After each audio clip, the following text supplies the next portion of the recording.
Hey guys, what is up? John and Steph here from fly8mikealpha.com. Today, to do a private pilot oral exam for you guys to see exactly what you need to know for the private pilot oral, all part of our private pilot prep course online at fly8mikealpha.com, the Checkride crash course, so aptly named. Maybe we'll not call it the crash course, but either way, you guys can check out that course at fly8mikealpha. The link is in the description below. Lots of oral videos, lots of other things to help you prepare for exactly what you need for your private pilot check ride and to pass your private pilot check ride. Steph may or may not already be a private pilot. Either way, I'm very nervous right now. So I guess just to be nice, we'll remove the buzzer from the table for today. No judgment. So to start off with, of course, on the day of your private pilot check ride, 3 possible outcomes. You're either going to pass, fail, or discontinue. Either person, the examiner or the student, can choose to discontinue because of weather outside your personal minimums, because there's a problem with the aircraft, or because you don't feel well, or just because it's not going so well and it might be in your best interest to discontinue the check ride and resume at a later point when you have a little bit more time to study or just calm your nerves. The other things they'll do is look through your logbook, make sure you have everything required for being a private pilot in there. We talk about that in the crash course at Flight Mike Alpha of all the little gotchas of endorsements and things that you need to make sure you have in your logbook so you don't show up for your check ride and then not be able to take your check ride because you're missing some piece of paperwork. They'll check your knowledge test results. Also at Flight Mike Alpha, the written test bootcamp for private pilots, good thing to check out, and guarantee that you'll pass that written exam on the first try when you complete that course, like Steph did several years ago when you became a private pilot. And then other documents that are a good idea to have, any sort of navigational documents, sectional charts, any charts that you might need, things like a chart supplement, of course a FAR aim, having that handy, all good stuff for them to go through with you or for you to go through when you have some questions that you come across that you're not quite sure of. So, without further ado, let's begin. The first question of the day is, you become a private pilot today. Today is October 1st. You don't fly for 6 months, and then you want to take your parents flying because you're a new private pilot and life's been busy, you haven't flown in 6 months, but you want to go take them flying, and it's about 7 p.m. You want to go for a nice sunset flight. So what do you have to do? Can you just go take them flying? You're a private pilot now. For 6 months, whether the regs say it or not, it's a good idea to go up with a CFI to get refreshed on how to fly, because even as a private or commercial pilot, if you don't fly for even a couple months, you might start forgetting some Get a little things. rusty there. Yeah. And if you want to go flying at night, you need 3 takeoffs and landings to a full stop. Okay. And that would be 3 takeoffs and landings to a full stop. When would we have to do those takeoffs and landings? At night. At night. Okay. Is there more than one definition of night? There are several definitions of night. Can you tell me what they are? There is sunset to sunrise, there's civil twilight, and then there's 1 hour before and 1 hour after sunset and sunrise. Okay, so when would we do those 3 takeoffs and landings, like you said, to a full stop? Civil twilight. During civil twilight. So let's say sunset 7 p.m. When could you actually go out and do those 3 takeoffs and landings to a full stop? 7:30. 7:30. Okay. If we looked in Part 61, would it say something like maybe 1 hour before sunrise or 1 hour after sunset is when we have to do those 3 takeoffs and landings? Sure. Most Okay. likely so. So we could find that probably in Part 61, and we don't have to look it up right now. So if you're going to do those 3 takeoffs and landings to a full stop, 1 hour after sunset, 1 hour before sunrise, how often do we have to do those? Like every week, every couple weeks? 90 days. Every 90 days. Okay, so you hadn't flown in 6 months. Like you said, it was probably a good idea for you to go out with an instructor and get kind of current again, or what do we call it when we are rusty and we want to go? Proficient. Get proficient. What's the difference between proficiency and currency? Currency is the legal definition by the book, and proficient is a personal standard of where you want to be, especially if you're going to take passengers out in the airplane. So yeah, that's a pretty good way to explain it. And that might feed into your personal minimums or something like that you have written down. Right. Do you have personal minimums written down, or do you just memorize them? I lose papers all the time, so I just have them memorized. You have them memorized? Have you ever written them down with your CFI? I have. That's a good thing to have written down and try to keep somewhere relevant so you can reference it. What we see is when people write down their personal minimums and they're actually in writing and they can look at that, it's harder for them to break them or fudge them a little bit than if you just memorize, oh, my max crosswind limit's 10 knots and well, it's 11 a day, and that's kind of close, right? But if it's a hard number on paper and you're looking at paper, with the actual current weather, it's harder for you to break those personal minimums. It might keep you safer. Right. So anyways, back to this flight. You're going to take your parents up, and it's been 6 months. So you went up with your CFI during the daytime, say. You did a few takeoffs and landings, and you told me that you have to do the 3 full stop takeoffs and landings 1 hour after sunset, 1 hour before sunrise to legally take them. And what kind of documents would you have on you for that flight? Documents that you always need when you go flying. Okay. Which is your pilot certificate, your medical, and your photo ID, government issued. Okay. Do you need your logbook? No. Okay. So what if that airplane, say you're flying a Cessna 206, and you're familiar with that type of airplane, That's right? pretty good for a private pilot. Pretty good for a private pilot, right? That's a 300 horsepower airplane. So would you need anything special written in your logbook to be able to fly that? High performance A endorsement. high performance endorsement. Okay, cool. Now let's say you're going to be taking them flying in a Cessna 170, a tailwheel airplane. Would you need anything special in your logbook for that? Tailwheel endorsement. You would need a tailwheel endorsement. Okay, cool. Now, you're going to go do that flight, and your parents are so proud of you. You became a pilot, and they say, hey, here's some gas money. And so you went flying for an hour, and say like a Cessna 172. How much gas money could they give you? Could they give you $500? No, you're supposed to split equal parts the cost of operating the aircraft, and that may include gas or rental fees. Sure, say it cost you $150 to rent the airplane to go flying with them. How much could they give you? $75. Or if it's 3 people, I mean, they could, we split it 3 ways. Okay, so that would be about $50 each. Yeah, I can't do that math in my head right now. Okay, no worries. And yeah, it's okay. And especially if you get stressed on a private pilot check ride and you're just going, man, simple math. You can always just take a deep breath, maybe take a break. Say, hey, I need to go to the bathroom. I need to go grab a glass of water. Personally, on check rides, I never bring a glass of water. I always want an excuse to get up and leave and go get one. But just little tips for you there. So we go ahead and we take, $100 from them, to cover that. And so you did that flight and you took off at 7 p.m. Sunset was, say, 7:15 p.m. Okay. And when could we start legally logging nighttime? You love this question. Civil twilight. Starting at civil twilight, we could log it. So say civil twilight was 7:45. We landed at 8. How much nighttime would we log on that flight? 15 minutes. 15 minutes. Would we log a night landing? Yeah. Why would we log a night landing? Would we log a night landing for the purpose of currency? So for night landings, it has to be an hour after sunset. So no, we couldn't log the night landing. Sure. Yeah. I mean, the landing happened at night time, but for currency purposes, it's not really a night landing. Gotcha. That sounds good. Would you turn on any lights flying on that flight, or would you leave all the lights turned off? Or You turn on lights. okay. Yeah, Okay. Which ones? As a general rule, at sunset, you want to have your nav lights on, landing lights, and strobes, which is all I have in the 170. Okay. Cool. So we would have our strobe lights, anti-collision lights. Would we have those day and night, or? I usually have them all the time. Okay, so we have anti-collision lights on, then we have our landing lights. When do we turn those on? When you are about to enter the runway. Okay, and do we leave them, when do we turn them off? Do we turn them off in flight, or what do they say about landing lights? When we should have them on, kind of recommended?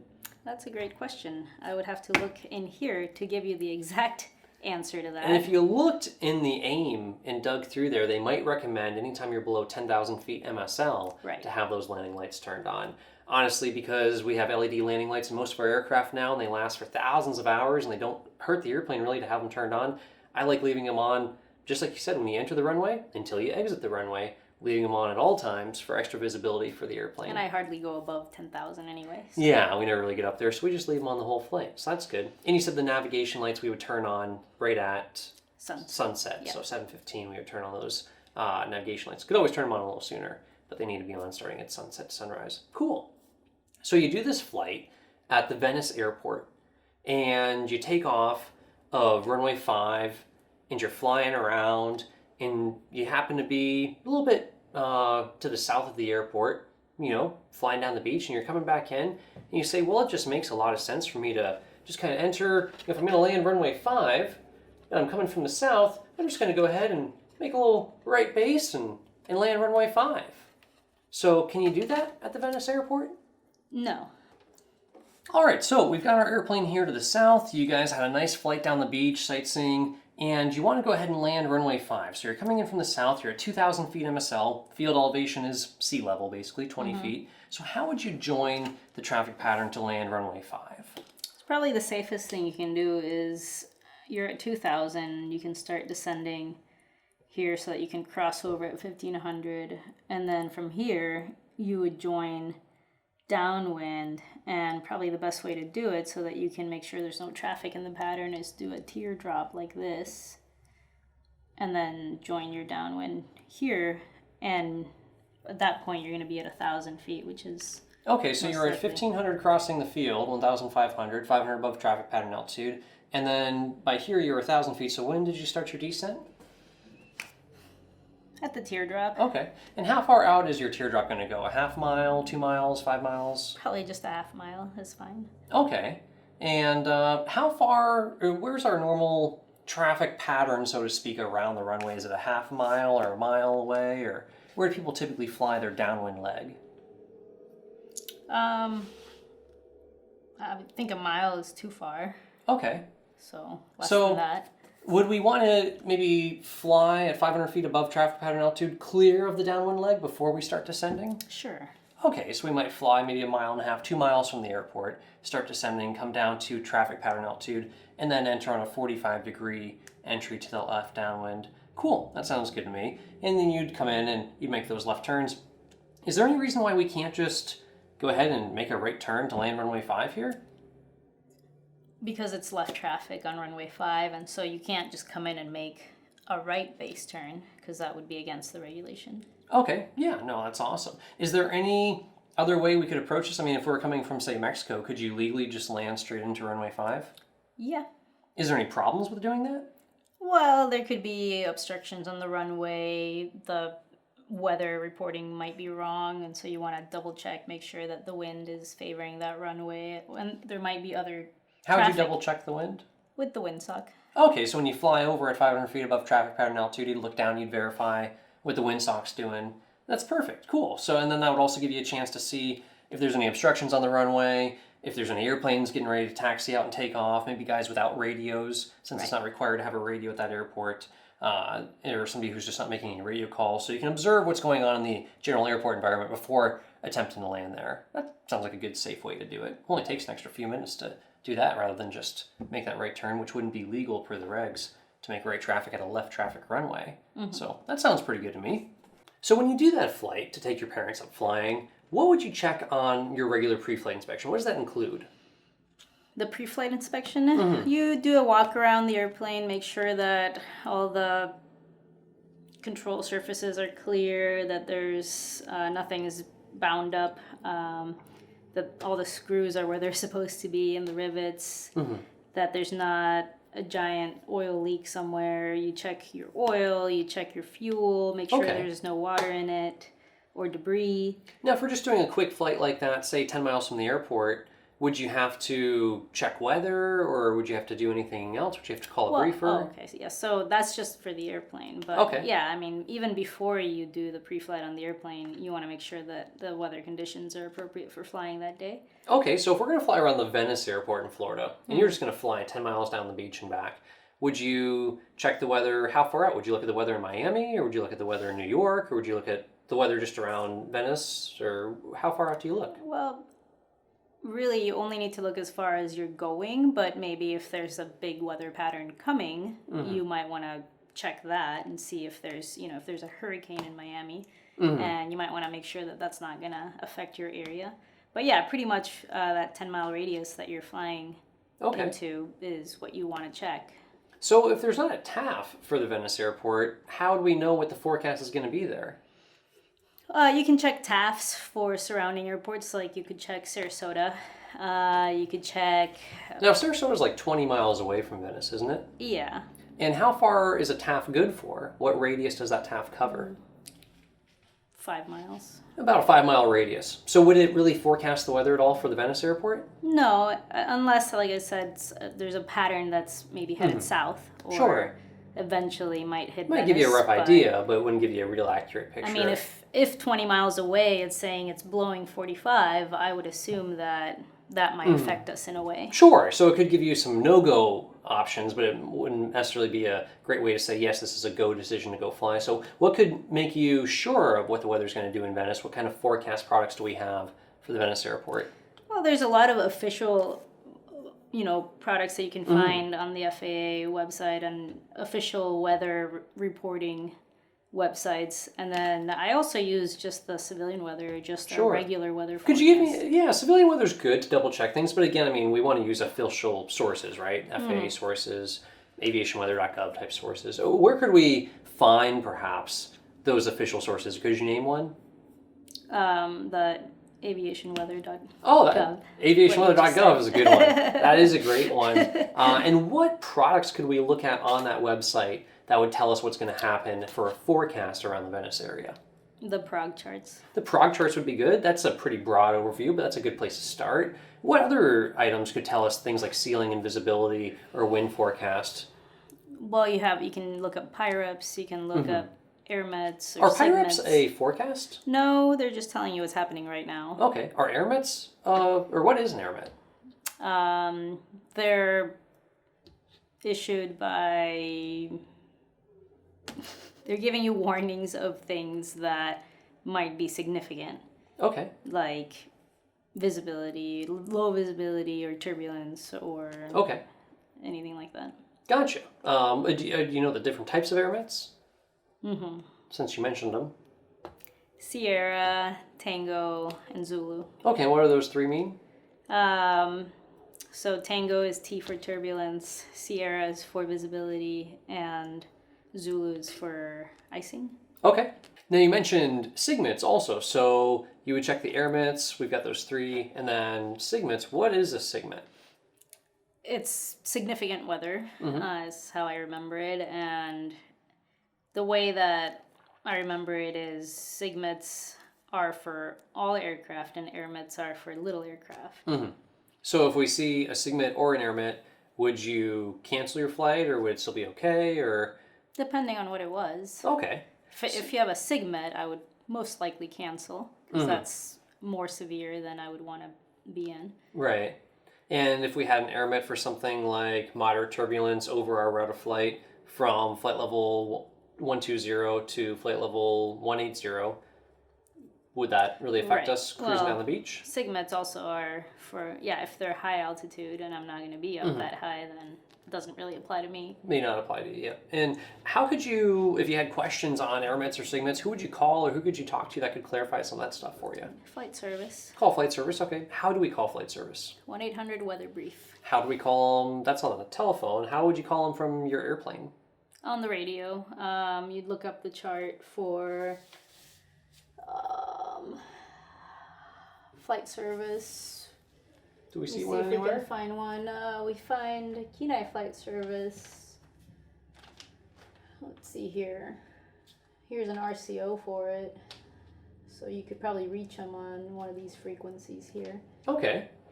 Gotcha. And if one of those frequencies said R next to it, what would that mean? It just means receive. So you would tell them that you're transmitting on whatever frequency you're transmitting, and then you're receiving on a different frequency, and you just let them know what those frequencies are. Say like 122.1 R, would we transmit on that one, or would we receive on that one? Who's the R for, them or us? That's really good to clarify. The R is for 50-50 shot.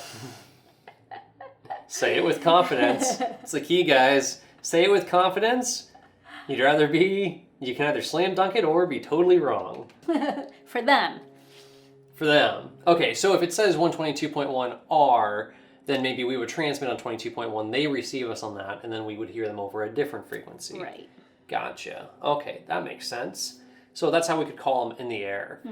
Now, that could clarify for us an AIRMET or a SIGMET or anything like that. Now, getting back to, we were checking weather, and you're looking at aviationweather.gov, you check the AIRMETs and the SIGMETs and all that. What could really tell us about the ceiling and visibility and the wind and all that stuff in the Venice area? We don't have a TAF for that airport. All we have is the current weather. Right. You could look at aviationweather.gov at the GFA tool. The GFA tool, okay, so the graphical forecast for aviation that replaced the area forecast a few years ago. Which is still in Alaska, but not in the lower 48. Right, yeah, so the area forecast exists for Alaska and for Gulf waters and oceanic stuff, but for the lower 48 we have the GFA tool for the lower 48 states. So we could check that. That would be a great thing to look at to get an idea of what's going on around the local environment. And so we say weather's good. Now, you do that pre-flight around the airplane, and as you're walking around, you notice there's a screw missing from the cowling. What are you going to do about that? Is that a big deal even? I mean, there's lots of screws on the airplane. Could you just take one from the wingtip and put it in the cowling? Or could you borrow it from your neighbor's airplane? I probably wouldn't take it from the wingtip. You take it from your neighbor's airplane. No, maybe I would borrow one from my neighbor's hangar. Okay. But if there's a screw missing, I would go find one to replace it with, or call a mechanic. Okay, gotcha. Can you replace a screw as a private pilot? Yeah. Okay. That seemed mostly sure. I mean, I have. Okay, well, I'm sure with the help of your CFI as you're going through training, what document tells us what we can and cannot do maintenance-wise as private pilots? Part 43, Appendix A. Okay, and if we looked in there, what are some of the things that we can and cannot do on aircraft? So, preventative maintenance. There's a whole list over here, and I can look really quick if it says something about screws. Can you change the oil on your airplane? Yes. Okay, it says in there. Can you change the brakes? Yes. Oh, where does it say that? Servicing landing gear, shock struts. Okay, that's not brakes. Okay. Oh. Wheel bearings. Okay, so yeah, I don't see the brakes part. Brakes, no. Now, could you, as a private pilot, it's a good idea to work on your own airplane. Could you replace the brakes on your airplane somehow? Like, how could that work? How could you be allowed to do that? With an A&P. Oh, so if you're working alongside an A&P, then you could do a lot more than is just covered here. So these are things you could sign off and do on your own. Right. But you could do a lot more with an A&P. That's a great way to learn about your airplane, is to work with the mechanic directly. It also saves a little bit of money because you can work a little faster that way. You can do some of the simple things while they do the more complex stuff. Cool. So perhaps, you'd call a mechanic. We make sure that, the screw's not too important, why it fell out in the first place, gets replaced, all that good stuff. Now, you say, okay, I'm ready to go fly. And you turn on the master switch, you check your lights, and you notice that the navigation light is burnt out on the left wing. Mm-hmm. And luckily you notice this, so you're pre-flight at 5 p.m. And your parents are already there, so you're going to go for a sunset flight, but the navigation light's burnt out. And you're like, I need those navigation lights from sunset to sunrise. So could we just go fly earlier then without it? If it's burnt out? Okay, so we can just go fly, or do we have to do anything before we go fly with a burnt out light bulb? You have to placard it. You have to placard it, okay. Mm-hmm. And is that it? And then it has to get signed off. By you? An A&P. By an A&P, so you have to have an A&P come out and placard it. Is there anything else they do besides just a sticker? Remove it. Okay, so they could remove it or deactivate it maybe? Makes more Deactivate sense. it, Just pull a circuit breaker sure. and they might, collar the circuit breaker. And right up in the maintenance logbooks, left navigation light not working, airplane's safe and airworthy, and the A&P does that. Is that correct? No, I guess you can do it. Why do you say that? I don't know the answer. Okay. I can look it up. Sure, you could look it up. And who could you call to find out if you can do You could call your A&P. Okay, to find out if you could sign all that stuff off and collar the circuit breaker. Probably, there's nothing in preventative maintenance about us popping circuit breakers and removing or deactivating equipment. But there is stuff in there about changing light bulbs, right? I can read it. I don't have it memorized. Oh, okay. Do you want me to read it right now and check? No, that's about okay labels? for all the folks at home watching. They don't have to watch you read it. But a good thing to look at before the day of your check ride, what can you do in preventive maintenance? And you can find it in Part 43, Appendix A. It's a short little list, about 30 items or so, that you can do as a private pilot. And if you don't know what any of those things mean, if they're a little obscure to you, like changing, shock cords on landing gear, well, because you don't fly a J3 Cub, it's okay, talk to your CFI. They can clarify some of those things for you. Or talk to a mechanic, they can clarify it for you. But ultimately here, if you have a burnt out landing light or a burnt out navigation light, then we can't go fly the airplane because it's not as it was built by Cessna or by Piper or whoever. So it needs to be placarded, removed, or deactivated, and then they'll go ahead and sign it off in the logbook. The A&P will take care of that. You can't do that under preventive maintenance. But what you can do is just replace the light bulb. So could you just replace the light bulb if it's burnt out and then sign that off that you replaced it and then go fly? Mm-hmm. Yeah, you could certainly do that. Under preventive maintenance, you'd be allowed to do that. Now, what if the landing light was burnt out? Are we required to have a landing light for daytime flight? No. Are we required to have a landing light for nighttime flight? Yes. When are we required to have it at night? When you're on the runway. Okay. Where would it say that? 91. Okay, somewhere in Part 91. And any idea what part of 91 has all our required equipment? Oh. 91-205. 91-205, exactly. That's another awesome section to kind of poke through before your check ride and get familiar with what's included in there. A lot of people talk about tomato flames, like you're supposed to memorize that acronym and know everything that it stands for. Better yet, just remember the numbers 91-205, and you can quickly reference what is required to be on board the aircraft. You'll see that a landing light is required if the aircraft is going to be operated for hire. Of course, just flying with your parents. You're private pilots, so now you actually don't need a landing light at night, although it's quite sketchy to fly without one at night. So probably a good idea to make sure that thing's working. Yeah, I wouldn't go flying without a landing light at night. No, so that's a little bit sketchy. One thing's regs and one thing's what's your own safety standards. Sure, yeah, the difference between like currency and proficiency or personal minimums and what the actual regulations are. The regulations are a bare minimum. We like to have personal minimums that are a little bit more stringent than that. So, like, we wouldn't go flying in 1 mile and clear of clouds. That would be dangerous. But it's legal. It is legal, but it's dangerous, so we wouldn't do it. So, anyways, back to this pre-flight. You're walking around the airplane and you notice that the left tire looks a little bit low to you on your airplane. So, would you go get a tire pressure gauge, or would you just go fly the airplane, or would you just grab an air hose and shoot some air in there? What would you do? Get a gauge. Okay. And so the gauge reads 9 psi. And is that low? Is that high? Seems low to me, but you have to check your POH. Okay, so we would check the POH, and that would tell us what the tire pressure should be. Now, you have a Cessna 170. It's a 1956 airplane. It's a nice vintage airplane. So, 1956, they built it with these little tiny 6x6 tires. Do you still have those tires on there? No. You have STC tires. You have different tires Right. than came with the airplane. So, would you use the tire pressure that was actually in the POH for those small tires that the airplane came with? It doesn't apply Doesn't to the apply. new tires. Okay, how do we know what the new tires are supposed to be filled to? You have to check the STC. Okay, just check the STC paperwork. What is an STC? Anything that is a mod that you add to your airplane needs to come with an STC, and that gets added to your POH basically. Okay, it gets added to your AFM, your POH. Maybe a page gets added in there to tell you about the STC. Like, you also have an STC for your engine on this airplane. It was built with a 145 horsepower engine. And what do you have now? 180 horse. You have a 180 horse engine. And is that a 4-cylinder, or tell me about that engine?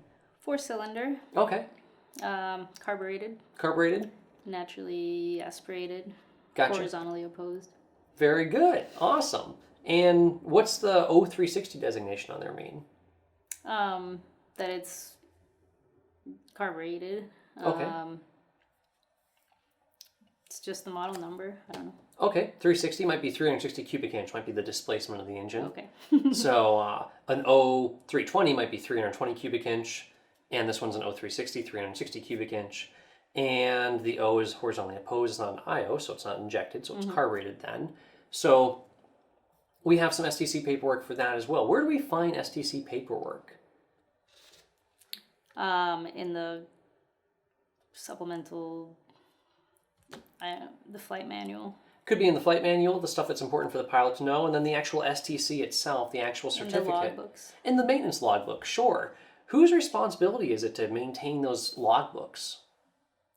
Well, the owner of the aircraft, but then also you have your IA that works on your aircraft, and they're supposed to check all that and sign it off on every annual. Okay, so the owner of the aircraft has to maintain those records, and then do you check them ever as a pilot? Is it ever the pilot's responsibility to check that? You should check them, yeah. Okay, and what are you looking for when you look in those maintenance logbooks? That everything's, that any modifications have been recorded and that everything's basically making sense. Okay, cool. That sounds great. I would love to make sure that everything makes sense in the maintenance logbooks.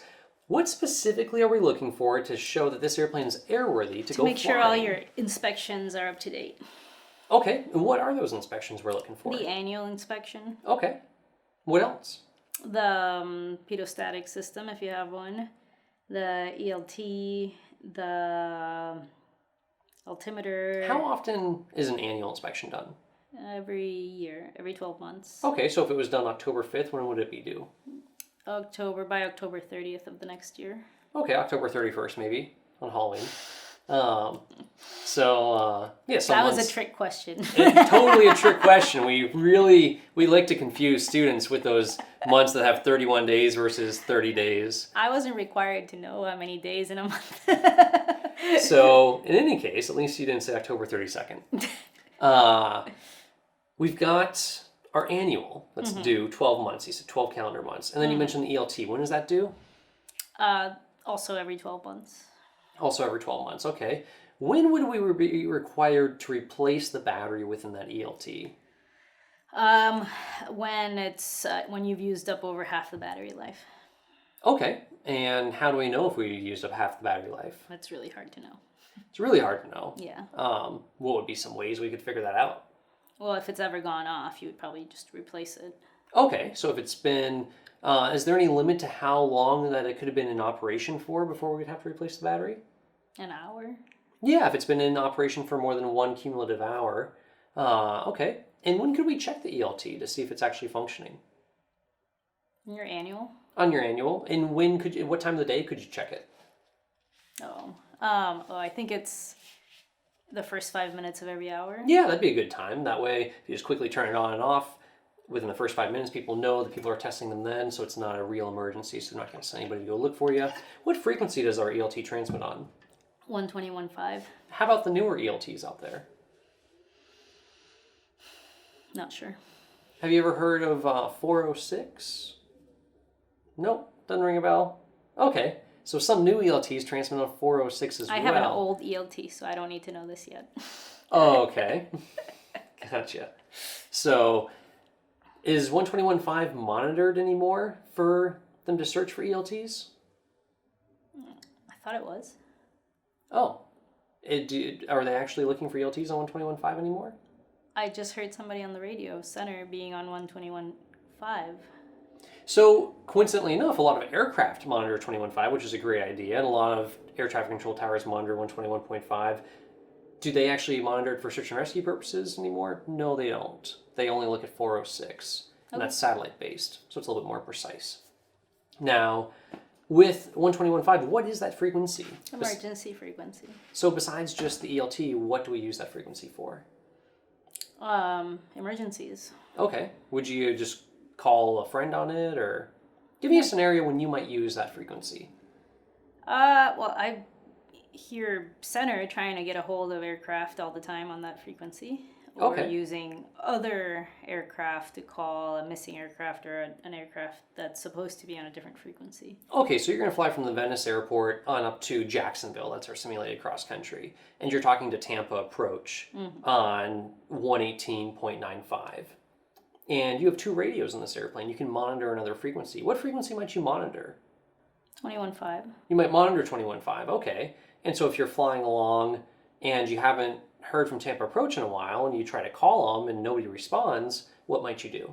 Or you could call them on 21.5 and say, hey, maybe I'm on the wrong frequency. Which one am I supposed to be in? Yeah, maybe you flew outside their area so they couldn't even hear you on that frequency or 21.5 anymore. But Orlando now picks you up and they say, oh, you're supposed to be on my frequency or you're supposed to be on this other one. And you get a hold of ATC or some sort of ATC through 21.5 who can then get on the landline and then communicate and figure out what frequency you're supposed to be talking to for that area. So that would be a good thing to use it for. So anyways, back to these inspections. We got the annual, we got the ELT. What else would be required for VFR flight? Transponder. Transponder, okay. And how often does that have to be checked?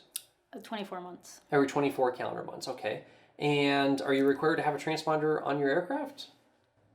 If you're going to fly in a Class Charlie. Okay. Where else might we need a transponder? Bravo or Alpha. Okay, in Airspace. Bravo and Alpha airspace. Cool. If we're going to fly from the Venice airport to Jacksonville and we're going to go at a cruising altitude of, say, 11,500, would we need a transponder for that flight? Above 10,000. Above 10,000, we need a transponder. Okay. Now, how about if you want to shoot on over to the Bahamas for the day? It's a cool little place to go. You want to fly on over to Freeport. Would you need a transponder then? Yeah, to cross the border. To cross the border, what do we call that? ADAS. ADAS? Okay. Cool. What does ADAS stand for? I can't remember. Okay, but we need a transponder for it. Yeah. Anything else that's required to cross the ADAS that you would have to do as a pilot? Yeah, you need a flight plan. You need to call customs. You need to file EAPIS. And I believe that's it. You need a passport. Okay. And as far as required documents for you, would there be anything additional that you would be required to have as a pilot? The radio operator's permit. Okay, cool. And jumping back into this pre-flight stuff, so we're doing our pre-flight. We check for documents. We check the maintenance logs. What other kind of documents are we looking for on the airplane that are required to be on board? You can use Aero to help you remember that. Okay. So, airworthiness, the registration, the POH, and weight and balance paperwork. Okay. And for registration, how long is that good for? As long as, I think it says it right there on the registration. Yeah, it's got an expiration date on it. So if you're checking on your pre-flight, you should be good to go. As long as it is still valid. And then, yeah, you're good to go there. How long is the airworthiness certificate good for? Forever, as long as your airplane's within annual and has all the required inspections up to date. Okay, cool. That sounds good. Now, in these maintenance logs that we're checking, so we looked for the annual, the ELT, the transponder. Are there any other required inspections if you're going to be renting this airplane from the flight school? Do you think that you would go for a full year for a rental aircraft without having an inspection because those things fly hundreds and hundreds of hours a year? Oh, if you're a rental, okay. 100 hour. 100-hour inspection we're going to look for as well. Is there any difference between a 100-hour and an annual inspection? Yeah. The 100-hour can just be signed off by an A&P. Okay. And the annual? Is signed off by an IA. You can't have the annual inspection is supposed to be more thorough, I guess. You can't have a 100-hour in lieu of an annual. Like, even if you're within a 100-hour inspection, you still need an annual if that's due. Now, if we look here and we see in our maintenance logs that the annual was done 56 hours ago, but the 100-hour was done, looks like 120 hours ago. Can we go fly today?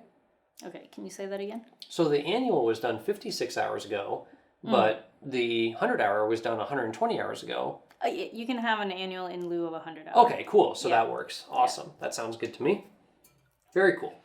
So we've almost gotten this thing off the ground. We're still working on checking out all our documents, pre-flighting, making sure the weather is good to go, all that fun stuff. So we've looked through all these maintenance logs, and there's one other thing that we probably want to check in these maintenance logs. What could that be that you're going to check to make sure is all complied with? One other thing. You've seen the annual. Oh, the ADs. The ADs. What is an AD? Airworthiness Directives. Okay. And what is an airworthiness directive? Well, it's something that it's something specific in the airplane that may be checked or has to be checked every certain amount of hours. So, for example, seat rails and Cessnas are typically an AD. Okay. So they have these ADs, and are they just like spontaneously issued, or how do you know if a new one comes out that you have to comply with?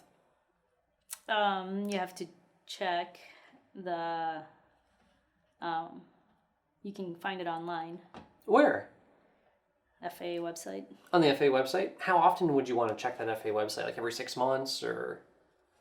All right, guys, that's enough torturing Stephanie for now. We will resume this on fly@mikealpha.com. The link is right in the description below if you want to watch the rest of this oral exam, the full, complete 2+ hours, or if you just want to watch any of the other oral exams we have on fly@mikealpha.com for private, instrument, commercial, CFI, and so on.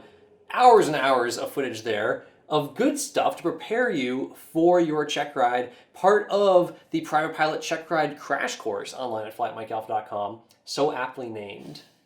So any questions on this? No pun intended. Yeah, any questions on this, guys, you know what to do. Leave it in the comments below. Be sure to like the video, subscribe to the channel over there if you guys have not already, and definitely check out fly8mikealpha.com for all the awesome courses on there. We guarantee you will pass your check ride when you take those courses online at Fly@MikeAlpha. We guarantee you'll even have fun doing it. So, guys, you know what to do. If you cannot fly every day, fly8mikealpha.com. We'll see you all in the next one.